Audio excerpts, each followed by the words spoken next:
Hadithi 88 është hadithi i Ebi Sirwa, i cili thot, dhe shënë edhe kjo hadith është interesant pasaj.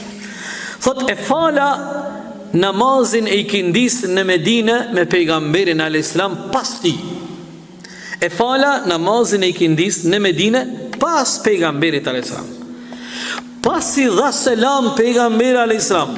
Unë ngrit nga namazi me shpejtësi. Fatakhatta riqabën nasi ila, dhe tha, filloi tha me i ka përcy safat, me hyp njerëzve, a din si thojmë na, ka dalë për hyp njerëzve në qafë, dhe shkoj në njërin prej dhomave të gravet e ti. Fafazi'a an-nasu min sur'atihi, kur pa njerëzit me nguti, pejgamberi duli ka përcej safat, shpejt, fillon njerëzit më tut, ka ndodhur diçka. Nuk kaloi shumë kohë, fa kharaja alihim, u kthy pejgamberi, u kthy. Ishin xhamati hala në xhami, po sa kishin fal namazin e ikindis. Fara'a annahum qad ajabu. E pa pejgamberi sa ta kritjen të habitum. Kritjen në pritje nga ky veprimi i pejgamberit, janë në pritje të një komenti, të një shpjegimi, çka ka ndodhur. Çka thot pejgamberi sa? Dhakartu shay'an min tibrin indana. Tha namaz të kun mu kujtu në mendje se njënën për shpijave tona e kemi një tibër. Tibër i thuhet ka pru dikush sadak një cop ari ose argjent. Fakarihtu an yahbasani, nuk pata dëshirë me mbeta jo sonte të në shpiton.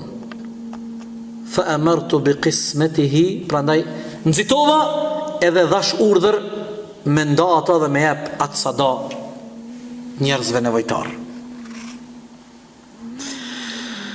Shqeni vëllezër, kjo hadith të cilin e transmeton Buhariu është shumë interesant. E ka pru Imamu Nawawi këtë hadith me kapitullin ton. Kapitulli nxitoni në punë të mira. Tamam? Shqeni pejgamberi me njerën, me nguti, me shpejtësi të madhe, i ka kapërcy safat e njerëzve. Edhe këthy. I ka ranë men që dikush ka pru sadak ari ose argjent, një cop ari argjent, tha nuk du sonte, dej nesër vonë është. Dej nesër vonë është.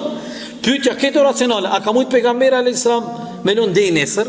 Ose, a ka mujt pejgamberi a.s. me lon deri sa dalin njerëzit pej xhamis, a i shkon të shtëpia me kadal, pa ndonjë nguti, por pejgamberi a.s. ka dash me tregu se për punën e mirë nuk duhet të kemi hezitim e as nuk duhet të ngurojmë. Kështu ishte pejgamberi sallallahu alaihi wasallam. Këtu ulemaja në këtë hadith e kanë përmend një mesele, shumë mesele, po ne shkurtimisht e kanë përmend meselen e borxhlis, i cili e ka mundësi me kthy borxhin, po e vonon borxhin. E kanë përmend ulemaja hadithin e pejgamberit alayhis salam, të cilin hadith e transmeton Buhariu dhe Muslimi, ai i cili e vonon borxhin me mundësin për t'ia kthyer, ka mundësin, ka bo zullum. Ka bo zullum. E ka përmend ulemaja këtë mesele në këtë hadith që pejgamberi sa shpejt ka dalë. Pejgamberi e ka shpërndarë sadakon, një farforme, ajo sadaka o kon borxhi i pejgamberit për me uquq atë njerëzve që kanë pas risk që ata, dhe pejgamberi nuk ka dash me vanu, ka thonë e urrej sonte kjo sadaka me flajt shpiteme dhe i nesër. E urrej, me njerë du të me kry këtë obligim.